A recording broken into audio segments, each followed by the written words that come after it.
Guys welcome back to my channel. आज मैं जिस कोरियन मूवी का एक्सप्लेन करूंगा उसका नाम है the lawyer and his lover. पहले हम इस मूवी का बैकग्राउंड देख लेते हैं। हमें एक फेमस म्यूजिक कंपोजर अकी और एक टैलेंटेड सिंगर स्टूडेंट रिको के बीच की प्रेम कहानी है।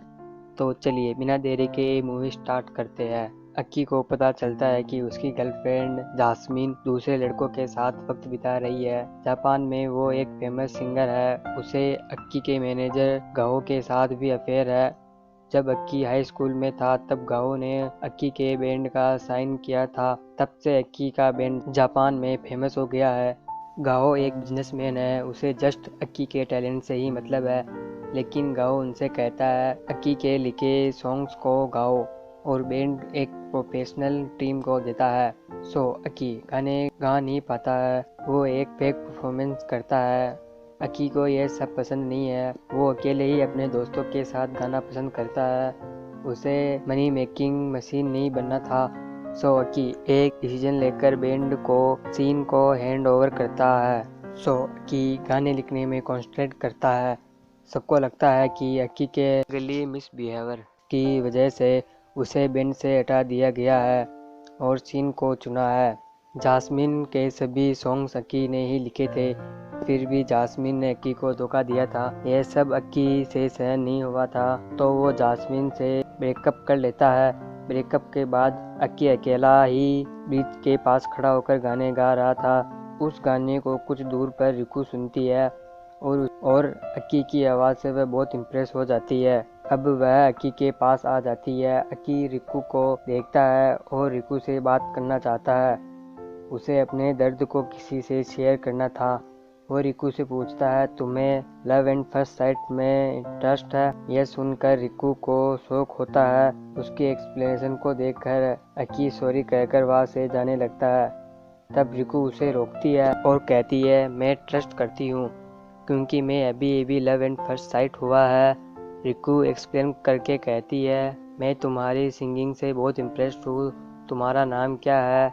अक्की अपना असली नाम बताने के लिए हिचकिचाता है क्योंकि उसका नाम बहुत सारे बिलबोर्ड पर था। वो अपना सही पहचान रिकू को बताना नहीं चाहता था तो वह रिकू को एक झूठा नाम बताता है। एक दिन गाओ अक्की के घर आ जाता है और उसे सवाल पूछता है।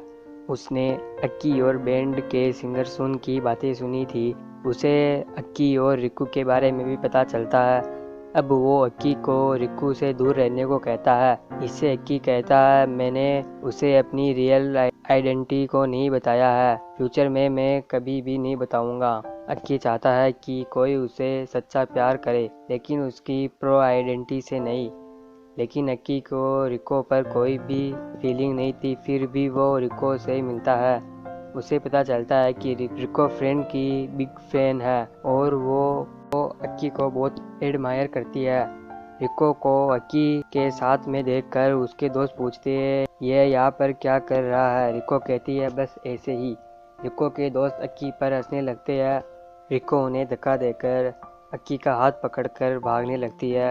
अक्की उन दोनों के पकड़े हुए हाथ को ही देखने लगता है क्योंकि बहुत समय से अक्की ने ऐसा नहीं किया था।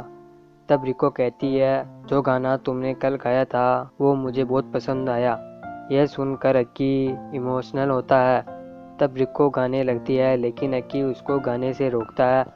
अक्की अपने दर्द को कह नहीं पाता तो वो कहता है मैं गाने गाने पसंद नहीं करता हूँ। लेकिन रिको को पता चलता है अक्की उससे कुछ छुपा रहा है तो वो पूछती है तुम क्यों रो रही हो? अब अक्की हंसकर कहता है मैं रो नहीं रहा हूँ। रिको कहती है तुम बाद में रोओगी। यह सुनकर अक्की कंट्रोल नहीं कर पाता है। गाओ और गर्लफ्रेंड की पुरानी यादें आने पर वह जोरों से रोने लगता है। रिको उसे समझाती है और कहती है रोवो मत, मैं तुम्हें प्रोटेक्ट करूंगी। और दोनों एक दूसरे को किस करते हैं। बाद में अक्की को उसकी गर्लफ्रेंड को बुलाना था इसलिए वो रिको को गाना गाने से मना करता है। झूठ कहकर मुझे लड़कियों की सिंगिंग पसंद नहीं है। इससे रिको को मुश्किल होती है क्योंकि उसे सिंगिंग बहुत पसंद है और वो बैंड की मेन सिंगर भी थी। अक्की के साथ रहने के लिए वो उसके म्यूजिक लव को छिपाती है। अब गाओ को रिको की सिंगिंग टैलेंट के बारे में पता चलता है। गाओ अक्की का म्यूजिक प्रोड्यूसर बनना चाहता था, लेकिन अक्की से एक लड़की के लिए म्यूजिक प्रोड्यूसर बनने का पूछता है तो उसे पता नहीं था कि वो लड़की रिको है, तो वो मना करता है। सीन भी रिको का गाना सुनता है। वह अपने सिंगिंग टैलेंट को प्रूफ करने के लिए रिको का म्यूजिक प्रोड्यूसर बन जाता है। रिको अपनी सिंगिंग टैलेंट के बारे में बताने के लिए अक्की को कॉल करती है। इससे पहले ही अक्की पूछता है, क्या तुम मुझे प्रोटेक्ट करोगी? रिको कहती है हाँ। अक्की पूछता है कैसे? रिको कहती है तुम्हें सब प्रॉब्लम से मैं बचा लूंगी। यह सुनकर अक्की रिलैक्स होता है। वो रिको को सब कुछ बताने का डिसाइड करता है और उसने रिको से कहा था सब झूठ को कन्फेस करने का सोचता है, लेकिन कहता नहीं। जब रिको उनके बैंड के न्यू सॉन्ग को सुनती है तो उसे पता चलता है कि वो सॉन्ग बिल्कुल अक्की के सॉन्ग जैसा ही है। अक्की रिको को मिलता है। उसे पता चलता है कि गाओ ने रिकी के बारे में ऑलरेडी बता दिया है। अब अक्की रिको को अपनी रियल आइडेंटिटी को बताता है।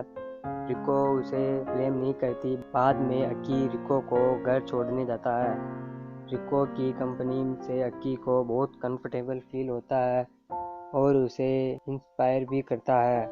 वो सारी रात रिको के लिए गाने लिखता है। वो गाओ से रिको की म्यूजिक प्रोड्यूसर बनने को रिक्वेस्ट करता है, लेकिन गाओ इस रिक्वेस्ट को मना करता है। रिको और बैंड के साथ फर्स्ट कॉन्फ्रेंस शेड्यूल के जैसे ही होता है। अक्की रिको की चिंता नोट करता है। वो उसे कंफर्टेबल फील कराना चाहता है, वो एक ही रात में सॉन्ग की डेमो को प्रिपेयर करके गाओ को देता है। वह सोच रहा था कि वो मान जाएगा। वो गाना सुनकर गाओ कहता है ये तुम्हारा बेस्ट सॉन्ग डेमो है। यह सुनकर अक्की सोचता है कि गाओ मान गया है, लेकिन गाओ एक आर्टिकल दिखाकर कहता है एक रिपोर्टर ने तुम्हें रिको को किस करते हुए फोटो खींच लिया है। अगर यह पब्लिक हुआ तो रिको का करियर स्टार्ट होने से पहले ही खत्म हो जाएगा। तुम तुम्हारे और जास्मिन के बारे में रिपोर्टर से कह सकते हो। इसमें जास्मिन भी मान जाती है, लेकिन वो अक्की के साथ होने के लिए रिको से जेलस होती है, तो वो एक कंडीशन रखती है अक्की को रिको से ब्रेकअप करना होगा। अक्की रिको को सीन के लिखे हुए गाने सिंग करते हुए सुनता है। तब उसे फील होता है कि रिको उसकी मदद के बिना ही सक्सेसफुल होगी। न्यूज में अक्की और जास्मिन के बारे में कहा जाता है और सब उनके बारे में ही बातें कर रहे थे। अक्की ने रिको से ब्रेकअप कर लिया था और वो न्यूज़ भी देखती है। ब्रेकअप के बाद अक्की बहुत ज़्यादा रिको जिस शहर में रहती है उसी शहर में रहना अक्की को मुश्किल होता है। अक्की अपनी फीलिंग्स को बुलाने के लिए अब्रॉड जाने का डिसाइड करता है। जब रिको अक्की के घर आ जाती है उसे पता था कि वो यहाँ से चला जाएगा, लेकिन रिको उसे रुकने का भी नहीं कह सकती, तो अक्की को इनडायरेक्टली रोकने के लिए रिको अक्की की फेवरेट गिटार को लेकर वहाँ से चली जाती है। गाओ के बैंड का लीड सिंगर सुन अक्की ने रिको के लिए लिखा हुआ गाने को चुरा कर रिको को देता है। सुन की मदद से अक्की एयरपोर्ट पर जाने से पहले ही रिको उससे मिलती है। रिको पूछती है इस गाने में तुम्हारी ट्रू फीलिंग है क्या? अक्की नहीं कहकर झूठ बोलता है।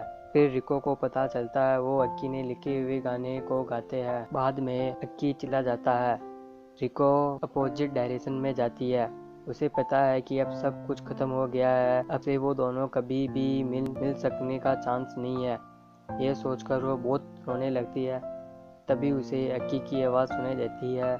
अक्की लौट कर आया था। तब वो रिको को किस करता है और दोनों एक हो जाते हैं। इस तरह से ये मूवी यहीं पर एंड हो जाती है। अगर आपको ये एक्सप्लेनेशन अच्छी लगे तो इस वीडियो को लाइक और मेरे चैनल को सब्सक्राइब कर दीजिए। Thank you for watching.